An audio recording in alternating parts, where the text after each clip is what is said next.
Hi guys, it's week 5 of the repair. We're still in the lamination process, and that's just how long this full repair actually takes. Most of the time, I guess, is spent grinding down and then building the laminate back up again to make the boat strong. There's not too much to see up there today, but I'll take you up anyway and take you through the thought process. We picked up Aurora brand new in 2019 from the factory. The plan was to put our boat on a charter program to help with the costs in keeping her. But after a grounding in July 2020, she has been on the hard ever since. It's now 2021 and things are looking up as Aurora is going into the workshop to be made strong again. Join me as I follow the guys at Plascodra and Montage and learn just how this type of repair is done by the professionals. Alright guys, well I can't stay down here for very long today because Patrick has literally just finished laminating these parts in, and the fumes aren't doing my brain cells any good. Patrick has just basically laminated these areas in here. This floor needs to be level actually, so he needs to put the same number of layers on the inside as well as the outside as well. If you remember from last week, the plan was to actually put glass all the way across the strong back here and just glass in these corners. But actually the decision's been made to take the gel coat back even more, back on these pieces, and glass everything in the back here, and that's going to make things considerably stronger.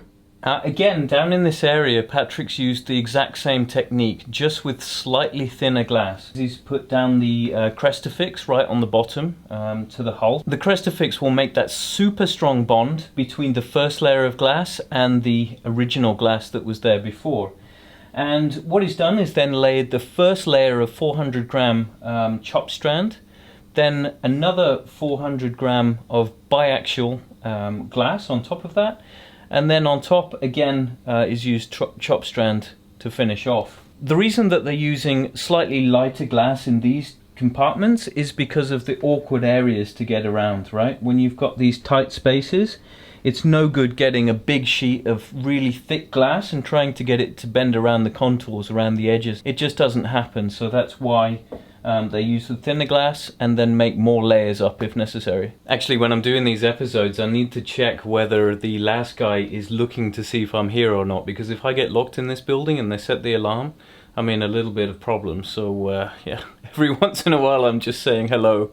I'm here, I'm still here. Once Patrick's finished off with this area, laying glass over the strong back here, making sure that everything's all tied in there as well, he can then go and start prepping for the gel coat and sanding off, making sure that this is super smooth. One thing we also discussed down here is the location of the through hole here, and this is the inlet to the bathroom, right?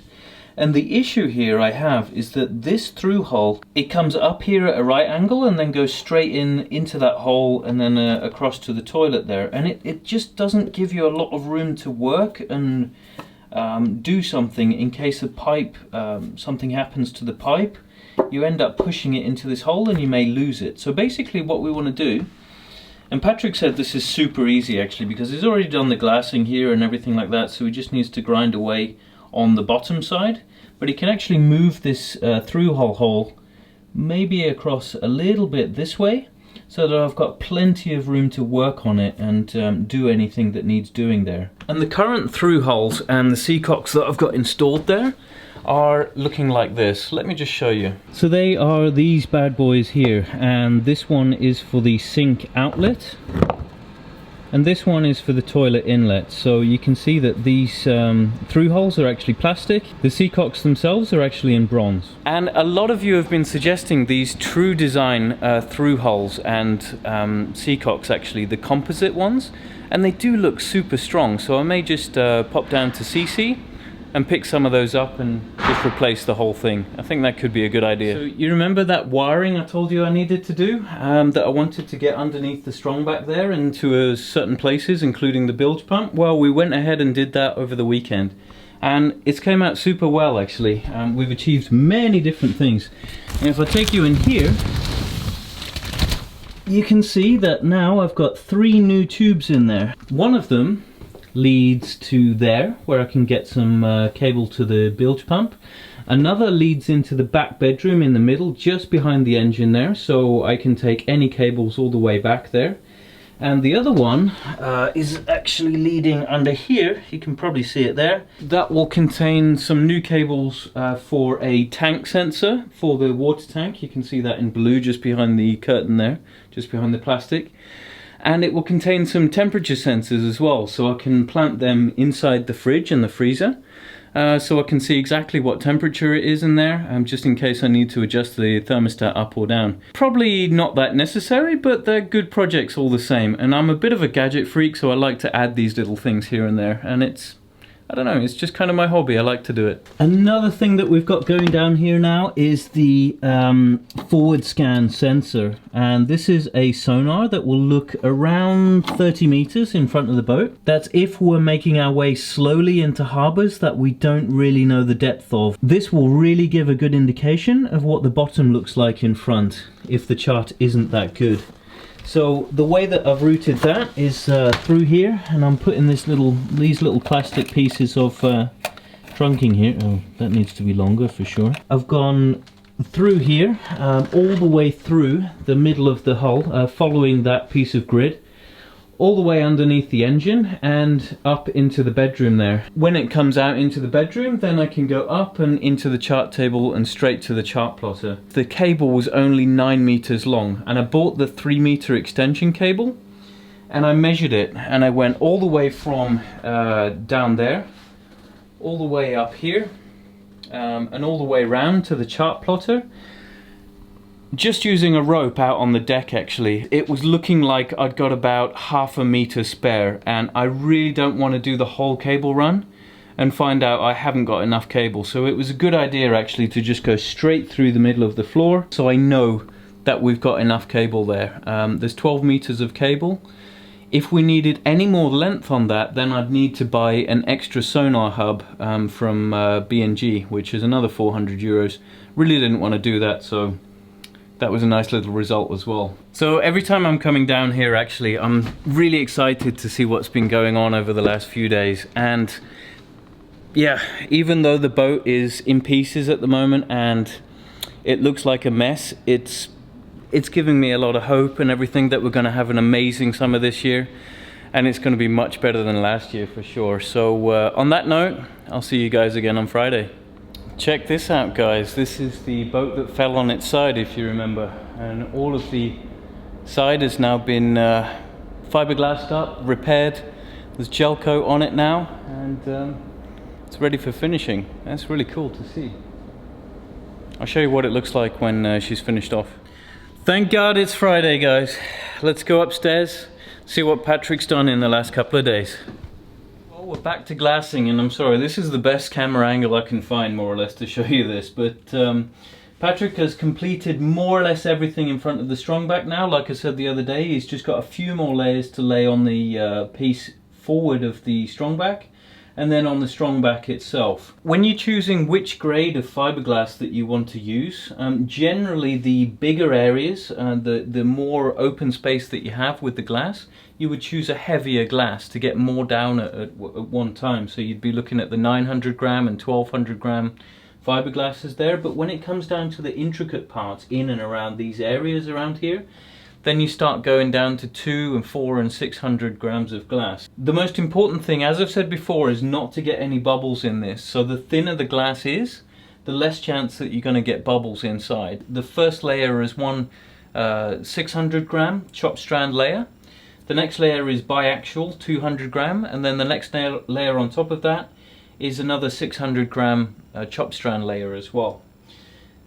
And as I said before, Patrick's always aiming for that sandwich effect, right? So first of all it will be chop strand, then biaxial or triaxial, and then the chop strand again on top, so you have that good sandwich there of the fiberglass. Now when it comes to the strongback, as you can see, Patrick has finally filled the hole in here, and it's a complete grid again. She's starting to look a bit like a normal sailboat, apart from all the green everywhere, but that's not the point. And the strongback is really where all the strength needs to lie, and there's a ton of glass going to go on that, and I'm really surprised actually by the sheer amount of glass that is going to be used to strengthen that part. Let's look into that. There's going to be 1 times 600 gram chop strand, 1 times 200 gram biaxial to go on top of that to smoothen out the area before the thick glass goes on top of that.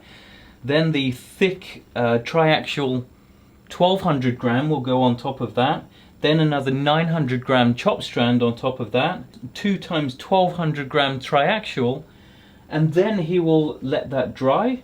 And it's going to be another phase on top of that. So this thing is going to be super thick and super strong. Basically, there's just a lot of glass going on there. I mean, I don't know whether you guys are interested in all of the types of glass that Patrick is using, but my God, that's going to be strong. When Patrick was building up the hull, he used the exact same process of the front parts there that we saw last week. So he went ahead and cut a strip of glass that could go inside. He put that glass inside and screwed it in, and then laminated or bonded that piece inside.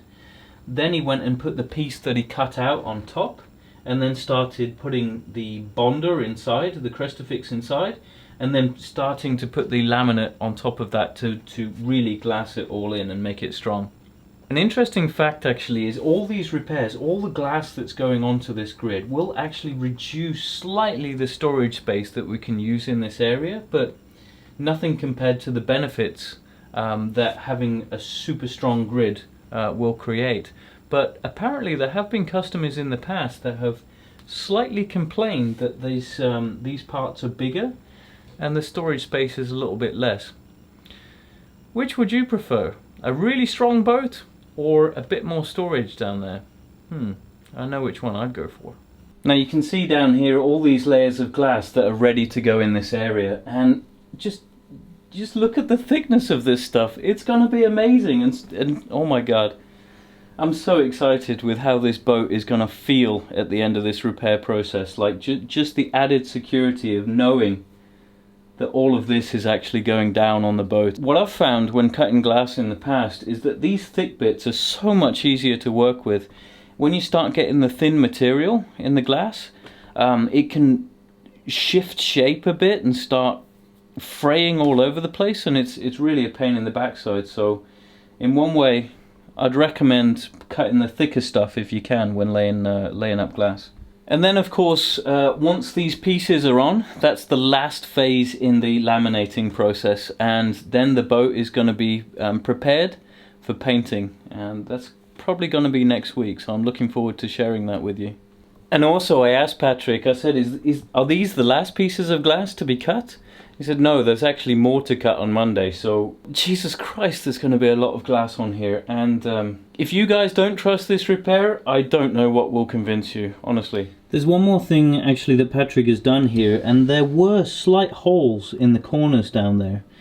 And what he's done is actually gone and covered these up, and he's going to drill new holes in the middle there. And of course, this is partly because it's never a good idea to drill holes near corners when you're dealing with fiberglass, because the corners are the bits that contain the most strength. The holes that I'm talking about are the holes that are drilled into the grid so that any water that collects can move into the different compartments as well. Fun fact, these are called limber holes, the holes that allow water to travel from one compartment to another so that one compartment doesn't completely fill up with water, and it allows the water to seep into the lowest place in the boat so that it can then be pumped out by the bilge pump. Well guys, there's not too much more I can say down here today, but let's go into another part of the workshop and I'll show you quickly another little project a guy's working on. So this is a Naiad 360 that Linus is working on, and I mentioned it briefly the other week actually, but the deck has to be replaced actually, and this was a solid teak deck, and there were a couple of leaks in it. But now you can start to see that all the work you have to do to get all the deck up and everything. And now Linus is just doing the final preparations to actually lay the synthetic teak on. Let's go aboard and have a look. So look at all these holes here.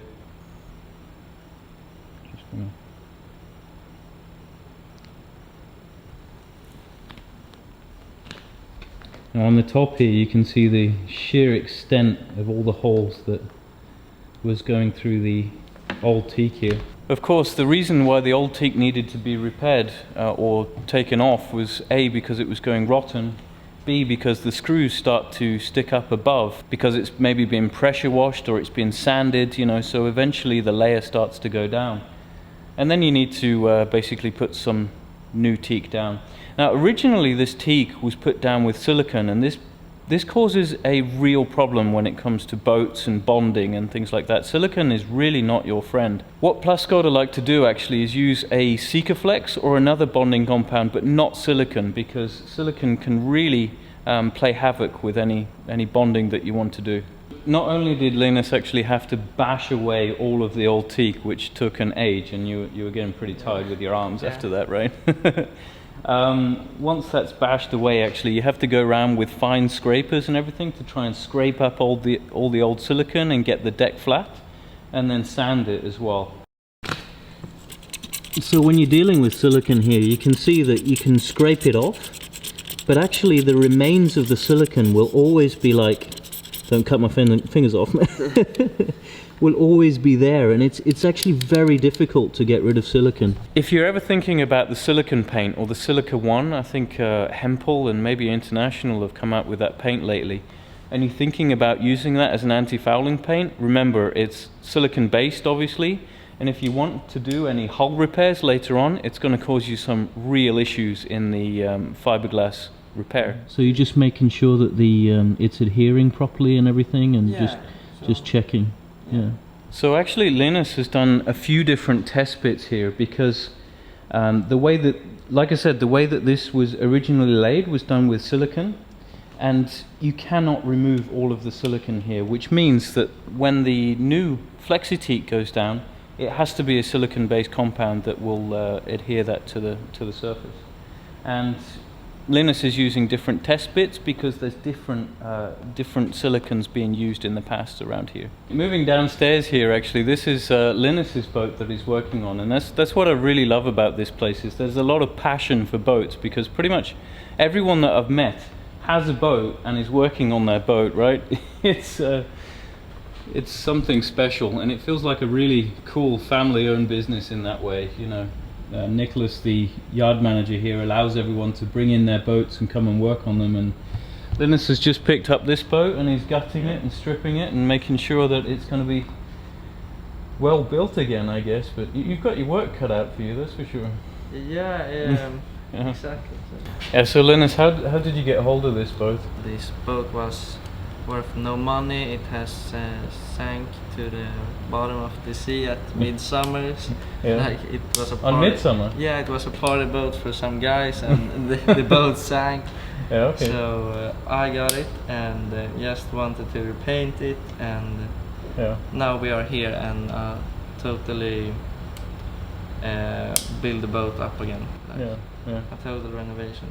Yeah, so your boss pretty much forced the boat on you, right? Yeah, like almost that kind of way.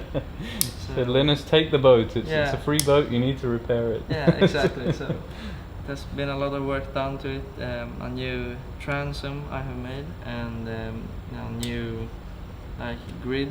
Yeah, there's some really nice projects going on here for sure. That concludes week 5. Now this project is estimated to be 400 hours. Or 10 weeks, so we're a little bit over halfway through the project now. There's not too much to show you this week, that's why I threw in a little bonus footage for you there, but next week there's hopefully going to be a lot to show you. There's going to be preparations to start all the spraying and finishing off on the inside on the grid. Patrick has already started grinding down the bottom of the hull so that new glass can be laid upwards onto the bottom of the hull. And that can be made strong again as well, and the cracks are going to be laminated over there. But I'll show you more of that next week.